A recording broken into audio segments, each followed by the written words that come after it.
Abigail, Charlie, and Shaun Benson. Welcome to Token Theater Friends. It's always a pleasure to talk to all of you. Hi, Charlie. Want to say hi on the podcast? Hello. Okay, so I'm always happy to see you and talk to you. And I was going to say we're gathered here to talk about something serious, which we are, obviously. But there's this really, hi, Charlie, there's this beautiful sense of, which is something that you've always done so well, allowing rightful, I would say, anger, but also beauty and joy meet and be in conversation. So we could perfectly be just like, wearing suits and being like, yeah, we're going to, demand obviously equal rights for people, which is what I'm just blabbering, sorry, which is what we all need. But I love that. I don't know how you do that. And I feel like I've asked you this before, so I'm sorry if I'm being repetitive, but how do you accomplish, I was so surprised, I was so in awe of how urgent your reaction was to, because we haven't given context, sorry, I'm being a bad host, to this sovereignty songs and this hymns. Like, you reacted in a way that made me go, while some of us, I wouldn't say everyone, but while some of us are just shocked and we're like frozen and we don't know how to react, you react with beauty and you react with a way, the ways in which art can serve as, I don't know, as resistance and as love and just as communion, as calling out for people to be together. So how do you do this? How long did it take before, from this horrible Supreme Court decision to you reacting in song form and in art form? Oh, thank you. I feel like and if Charlie gets tired, then Shaun's gonna take him and help him to rest. That's so right. that might happen in a moment. Okay. I think that we as a community of artists and sort of first responders in the world of creativity take turns, so sometimes I think we can respond with immediacy but also compassion and thought, and then there'll be something else that happens and I go, oh good, this other artist who I adore, sort of was ready somehow, or was called somehow to respond. So it's not like there's a lovely, even though sometimes something will happen and an artist will respond and I'll go like, oh, I wish that I had, known what to say or any of that. But sometimes all you can do is weep or rage, or, sometimes you just have to be in your own humanity, and that, or I do, and that means a certain kind of quietude, within it. So I have to trust that our beautiful sort of broader family of artists are going to sort of hold each other within that, and speak to what's happening in the world. And someone always does, someone always does. And I feel like with this, we had been working on these hymns for a long time. And then when the decision came down, we knew it might happen soon, right? And when the decision came down, it was like songs started to just flow out of us and out of me. I felt like sometimes the heart breaks and has to rest and kind of implodes. And sometimes for me, when my heart breaks, it's like things start pouring out. It's just like whatever was blocking song gets unblocked through the urgency of the moment, and there's something I have to say. So that happened this time. This time I felt like, oh, I got to start singing right now. This is a moment for song. And other times I think, oh, I don't know what, if I open my mouth, only thing that would come out is a yell, which is valuable too. It's good to scream a little bit, but we've been working on these hymns for a while too. The work that you do is usually autobiographical, and I also don't know how you pull that off, like being able to do autobiographical work coming from two points of view. And yet what you're doing with this hymns, and by the way, since I jumped ahead to the second question, basically, if you can tell our listeners and our viewers what we're talking about, that would be beautiful. But after you tell them that, you're telling other people's stories this time around, and it's not the first time that you've done it, obviously. But I want to hear you talk a little bit about how is it different. You know, are you I don't know, like are you wary, I would say, of transporting people's stories that aren't yours into song form, and how does that responsibility, you know, come into play with what you're doing and the work that you're doing? Oh my goodness. Okay. Well, first I'll say what we've tried to make. Okay. And then help me remember that beautiful question. Okay. So we've been making this series called Sovereignty Hymns for a long time, and what it had to do with, one was sort of a reckoning for us with the idea of sacred music, and really longing for a new body of sacred song, and that includes to me what one might call protest music, right? Reclaiming some of those, or reimagining what some of those songs could be, which comes from a long tradition of other artists doing the same, right? But just through our particular lens, to include diversity of body. And at the time I was thinking really deeply as, you know, a person who had gone through miscarriage and gone through birth, and feeling really sort of abandoned by art. Like I couldn't find anybody singing about that stuff in a direct way. And I'm sure there is something, but I couldn't find it. And I couldn't find what I needed. You know, I needed sacred music about this stuff, that held the complexity of my own experience. So we tried to make some stuff like that, and then it sort of steered us towards a conversation about what it means to be holy in one's body, what it means to be free in one's body, sovereign in one's body. And as soon as you ask that question, you know, then it gets very intimate and it gets very big, you know. So we knew that just coming from our own perspective had value, but certainly it wasn't enough, and there was so much that we needed to understand, and we're hungry for connection around what it meant to be sovereign in one's body to different folks. And we focused on reproductive rights. Although I think Sovereignty Hymns, the lifelong project, will not just be about necessarily reproductive rights, but that's where we began. And we began with friends. You know, everyone that we interviewed were people that we already had really intimate relationships with. And I don't think we'll always do it that way, but that was intentional to feel like we could inhabit the sort of landscape of their own grief and their own complexity. They were each incredibly generous with us and trusted us to hold these stories sacred, you know, and hold them as carefully as we would our own. And I think that's the thing about having been memoirists for a long time, is that people know that we know what it feels like I mean, to have your story talked about. And have we made mistakes? Of course, you know, of course. But they know our intention is kindness and complexity. And yeah, I don't, was there another, what was the question before I started talking?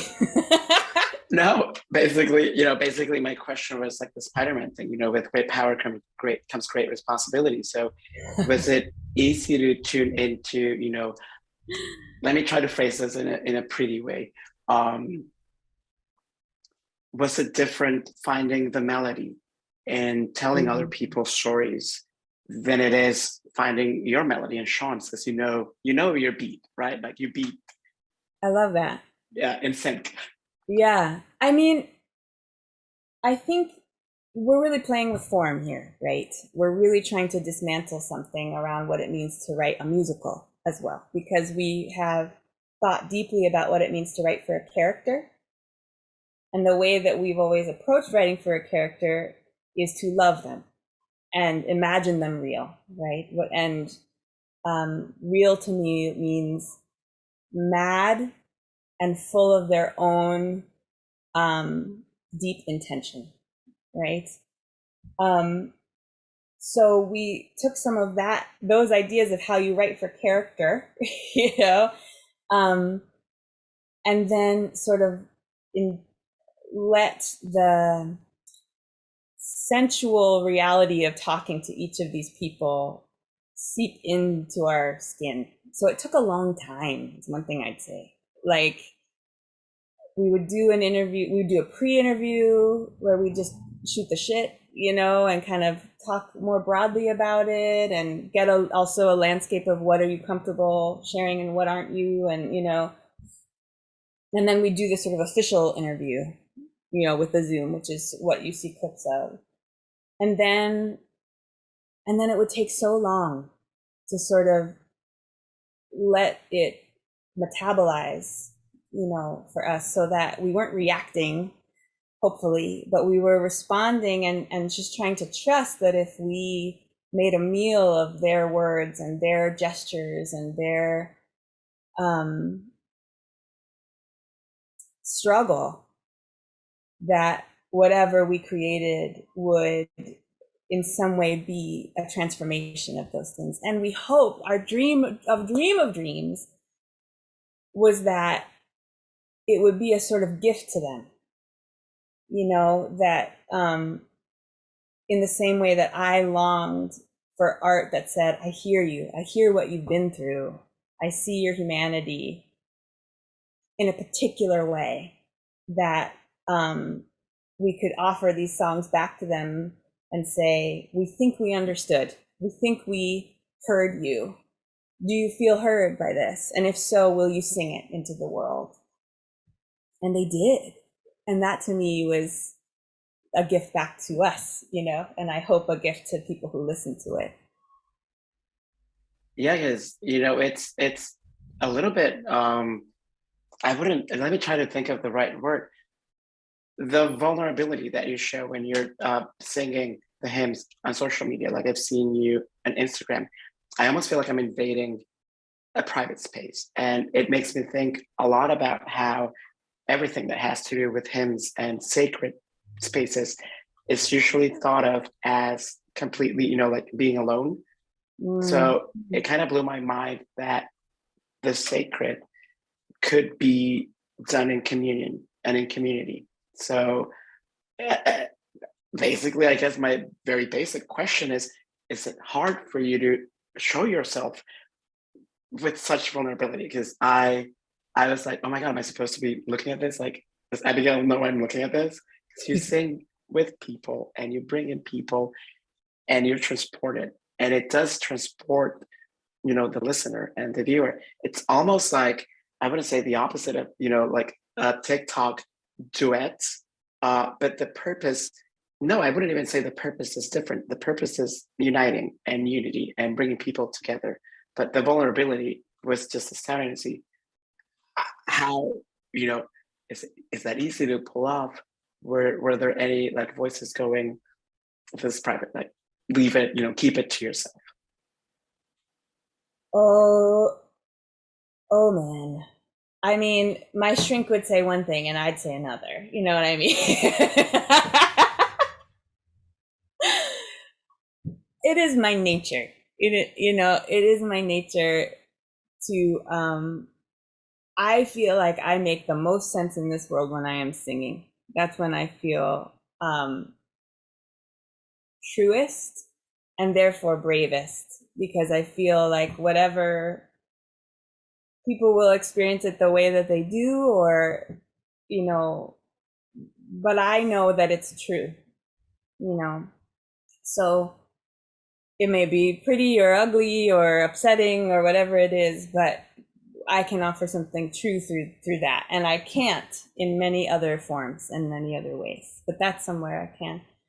And then I've learned so much from so many of my friends who also write with profound intimacy, about self-protection. And I think there's artists who are navigating that, and so many activists too, if there's a difference, right?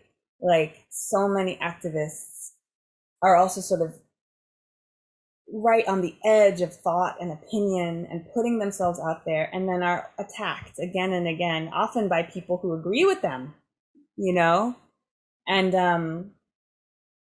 to sort of allow each other to be learning while we're processing everything, because we all are, that we're learning and growing and sharing what we can the way we do through the particular vessel we were given, right? To allow that to include growth is something I'm trying to grant myself, so I'm not embarrassed, and also hold for others, and make sure I'm in a community of people who do that. And I have amazing, you included. I feel like we're finding the folks who want art and activism from humans, who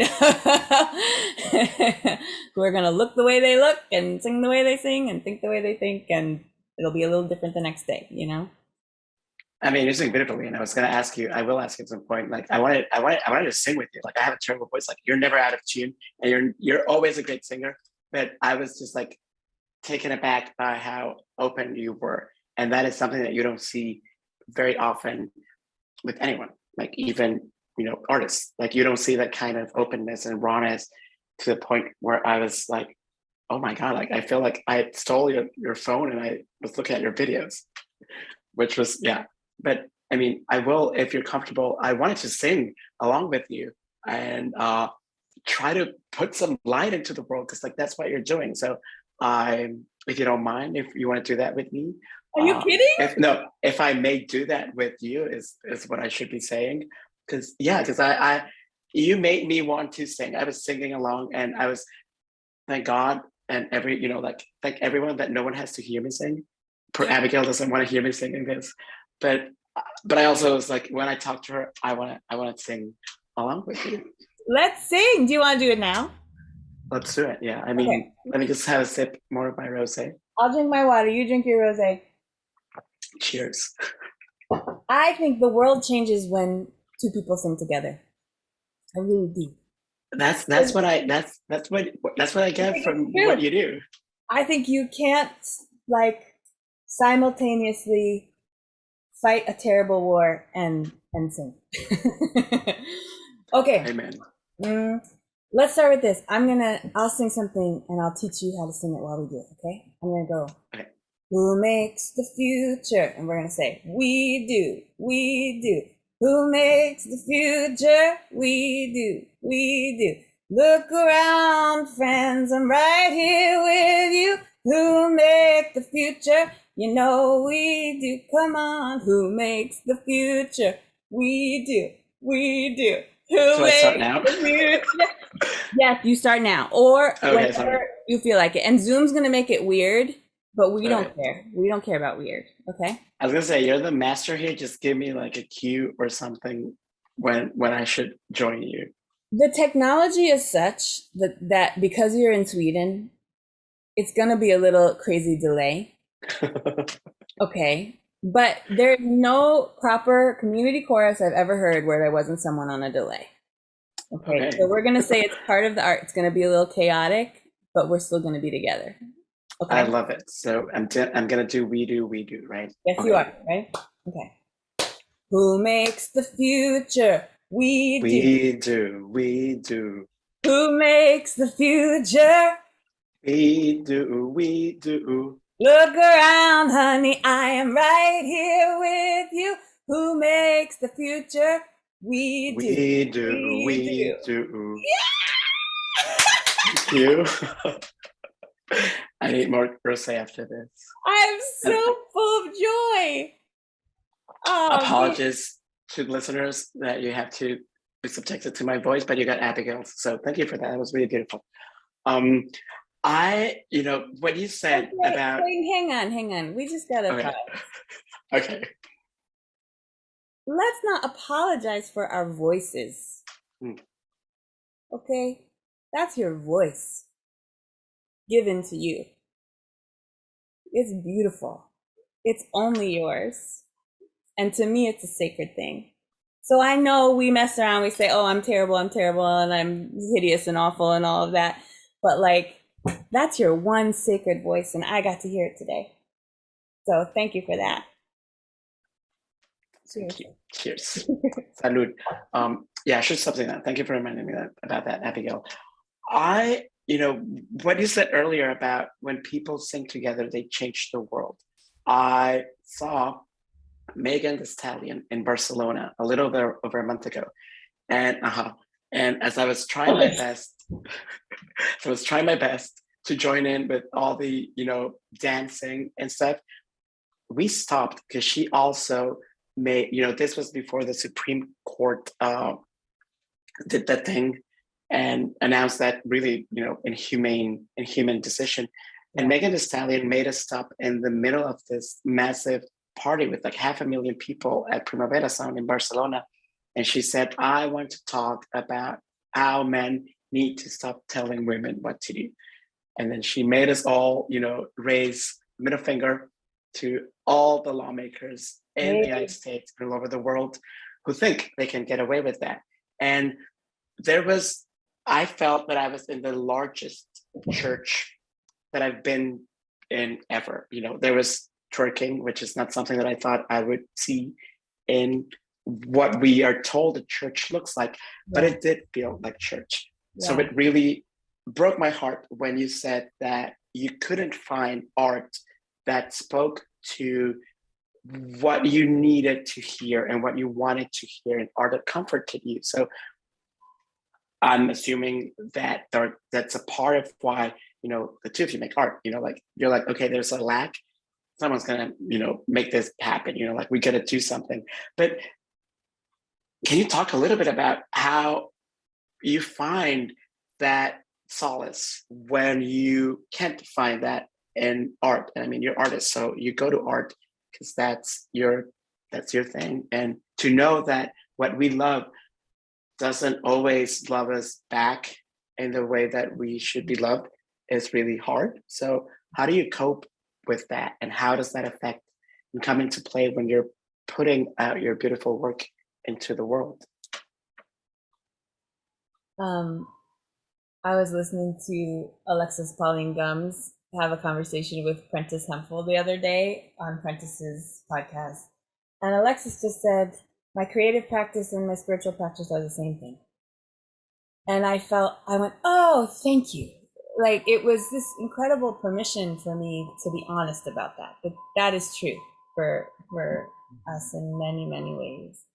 And then there's this thing, right, where it means that your spiritual practice will be critiqued, but if I really think about it, I think that's true for so many people I think everybody's spiritual practice is critiqued in some way, whether it's in a tiny community or in a family or whether it's on a national platform.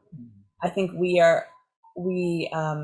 when we reveal something so tender about ourselves, it will ring a bell in someone else's chest that they have to talk about. And sometimes that yields praise or connection, even better, and sometimes it doesn't, but I think that's true in any church you go to. I think that's true in any church you go to. Someone's going to have an opinion about the way you pray. And this is the way that I pray. I do think, all of our wounds and our challenges are both so unique, and also in their specificity, it will create the most connection.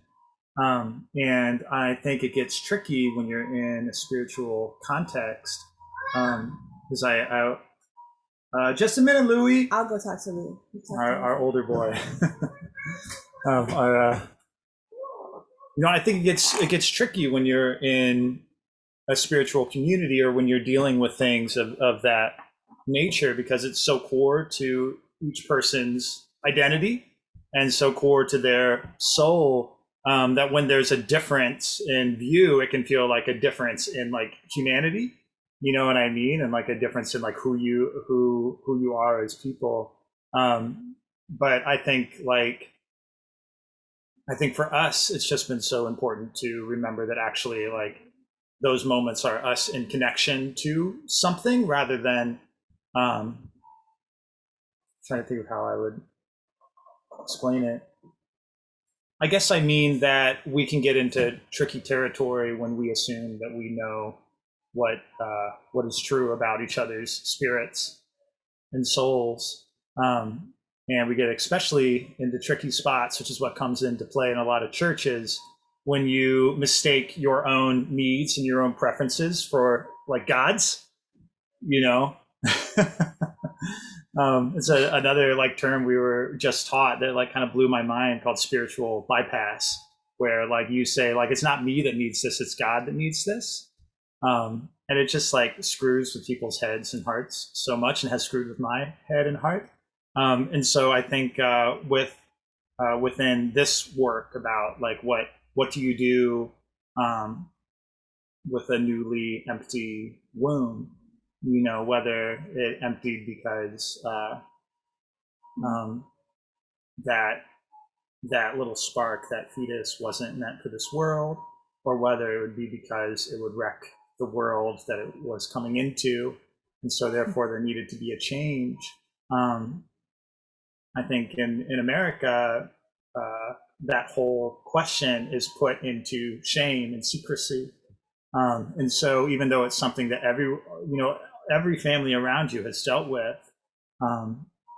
we're told that it's something, you're either supposed to, either it's not that big of a deal, so therefore why are you complaining, or it's something you should be ashamed of. It's either a failure on your own part or like an active like cruelty that you did.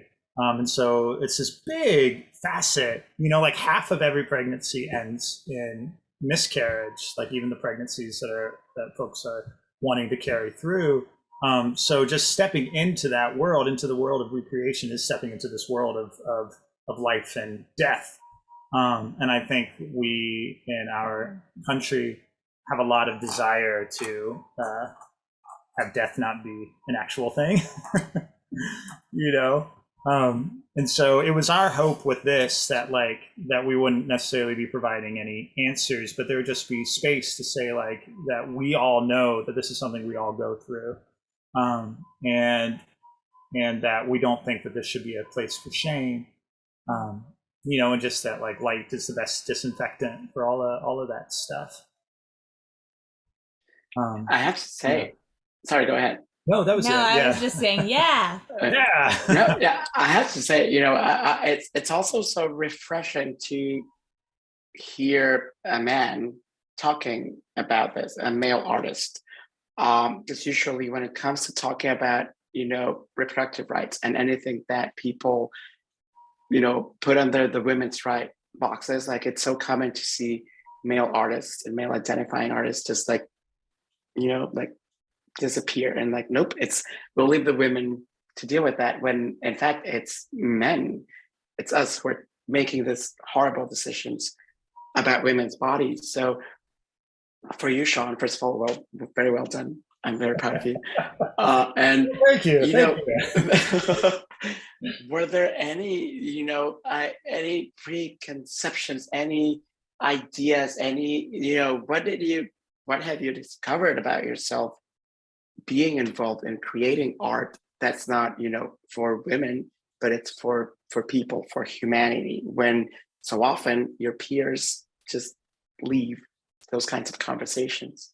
I do think it gets tricky because men also have quite a storied history of explaining away everyone else's, you know what I mean? Point of being view. Like, wait, that's my thing too. Yeah, no, that was me this whole time. So it's definitely like it feels different getting to head into it with Abigail and in support of Abigail. But also, I completely agree with you that it's the whole thing of it being a woman's issue is false. Like probably there is a man involved in there at some point, or someone who makes sperm. I mean, exactly, a sperm creating individual, and yeah. I really yeah. watched you. Go ahead. Can I Yeah, say please. something about my husband that I feel like I've really seen you grapple with exactly this question and really work with a lot of integrity, in my opinion. Thank you. To figure out how your voice can be in support and in your own questing too, within this conversation. We made a whole draft of this piece that instead of doing it as a series, we made it as like a 45-minute thing, one thing. And it sort of had us as like narrators and going through our experience of interviewing these people. We worked really hard on it for a long time. And then we kept watching it and just being like, this isn't about us. You know what I mean? And we've made this thing that we didn't mean for it to center us. We thought we were framing others, but by making it one piece, you saw us the most. It just did center us, and we were like, oh, that's shitty. So we scrapped it, and then making it one piece also felt like somehow we were trying to say, here are the voices you should hear, and here's all of them. Here. Whereas if it's a series, we felt like we could honor through the spaces between songs the fact that there's such a multiplicity of experience here, and a series can go on forever. And if there's another story we'll need to do, we'll do that one too, or rather continue a conversation about it, rather than a 40-minute piece which has a beginning, middle, end, and is closed. So all to say, it was we made so many mistakes and like grappled. It was one of the hardest things we've ever made, for both of us, I think. Yeah. Just really honestly, it wasn't like a thunderclap. It was like really, we were in the mines with this piece for a long time. A tender job to try to support the stories from these other people, because they're all like stories from some of their like hardest, most tenderest, like most just most difficult moments. And so I feel incredibly grateful to them and humbled that they trusted us with it. And it was not easy. Wouldn't it be just like beautiful if, that thing you just said, Abigail, about knowing when to remove yourself from the center was actually how politicians did politics? I was like, the two of you should be, the Bengsons for office, but no, don't go into office. Well, for you, I don't think you get that rosé and lavender. So. Seeing that, yeah, sorry, that's where my mind went. But yeah, we need you as artists. We don't want you as politicians. But which, again, like also I'm just gonna, like, it's not the rosé, I promise, but my mind's just going so many different places at once. But based on this concept and knowing that you've done such a beautiful work, I would say, and such a beautiful job. That sounds so, I don't know, like I'm your school teacher, but you've beautifully been able to tell people's stories and to share their stories, and now to see them being repeated and being sung by other people that you've never met, that the people, your friends and the people that you're writing about have never met. What does that do to you? Can you try to describe that for me, for starters? Because it must be really beautiful and mind-blowing, and I don't know, you tell me, how does it feel to see this work that's so important and so beautiful being shared like this? It's like I just have to. I don't know. I'm very moved by it. I'm really moved by it, and I feel because we kind of found ourselves as people writing what folks call musicals, and we kind of came in backwards to that idea, and then discovered that there was a world of theater and musicals that sometimes felt very closed. It felt like maybe made for a certain group of people, and maybe not reaching. If you're Hamilton and every single person knows every word of your show, that's one thing, but that's not us. We're off-Broadway musicals, you know what I mean? So to feel that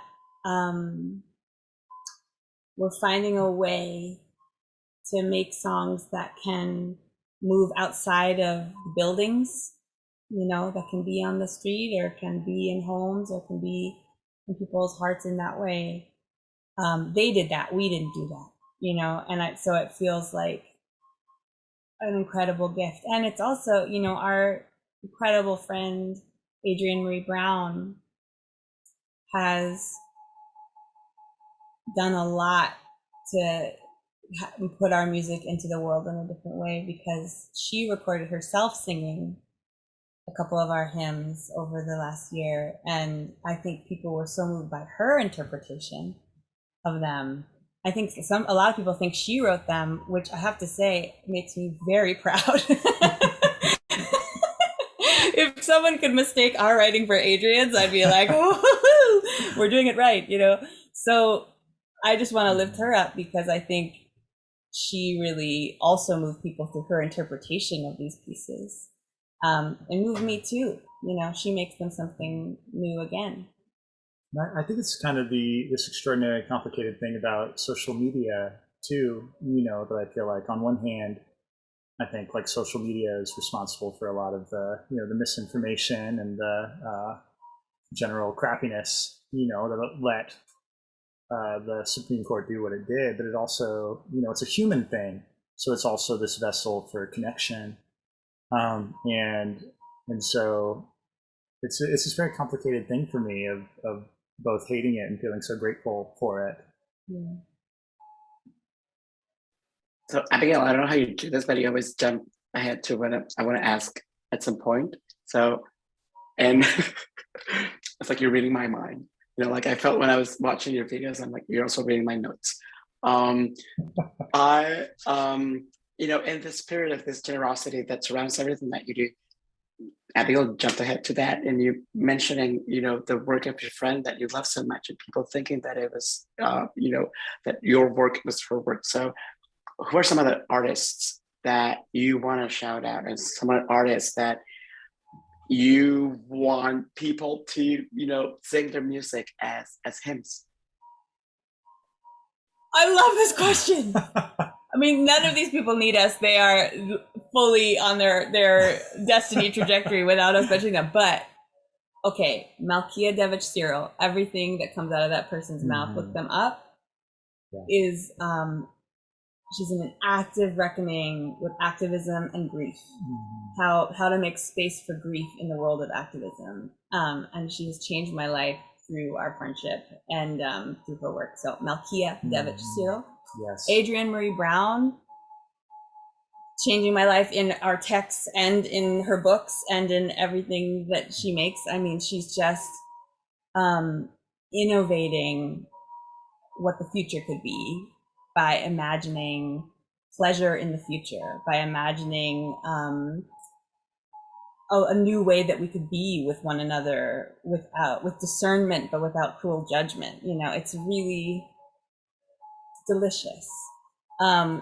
There's a bassist who sings named J. Marie, and you can find them. J. Marie is Holy, who's doing great stuff, just pleasurable stuff.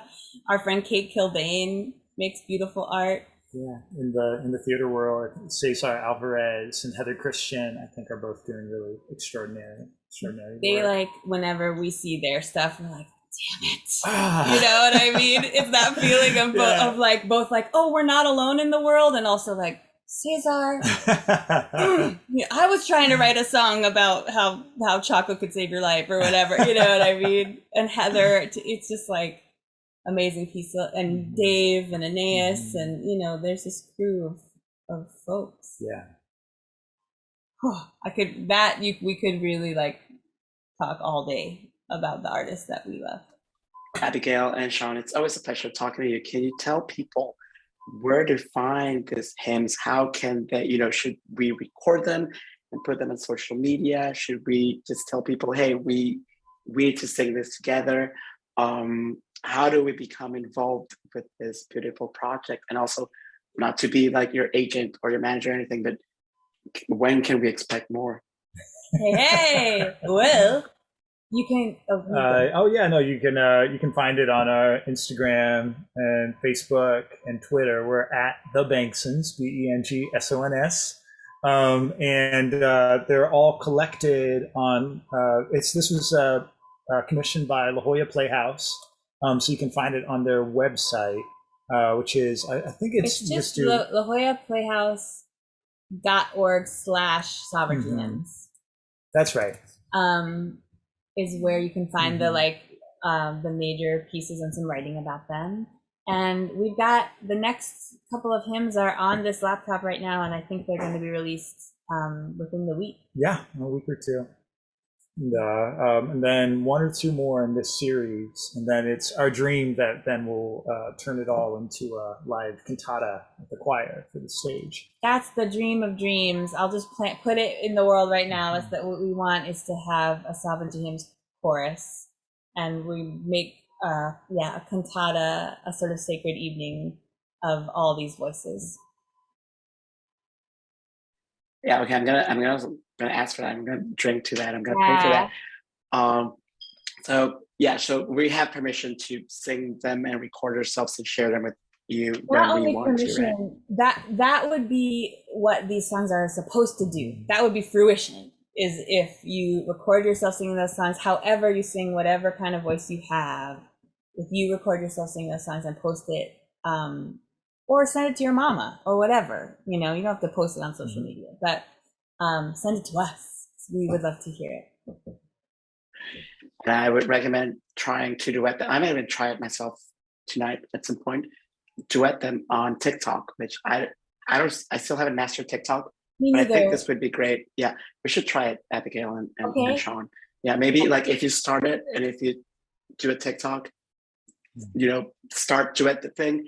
I'll come. I promise I will duet with the two of you. So, everyone, I encourage you to do this. The songs are so beautiful and so moving, and see the kids are driving up. They're beautiful. They're moving, and I just love that you invite us to tune into other people's stories and being, singing about loss and singing about joy, singing about life, and singing about all these things that this people in the stories, I kept thinking about a line about I could feel the baby or something that I'm paraphrasing, and just singing that, I don't want to cry on camera or audio, but it did something to me that only you know how to do, and I appreciate that, and I love you for it. So thank you as always, and I hope to talk to the two of you very soon. Thank you so much for the gift of this time and for the gift of your beautiful person in this world. We love what you make. We love what you do. Mostly we love what you are. Thank you. You as well. Thank you both so much.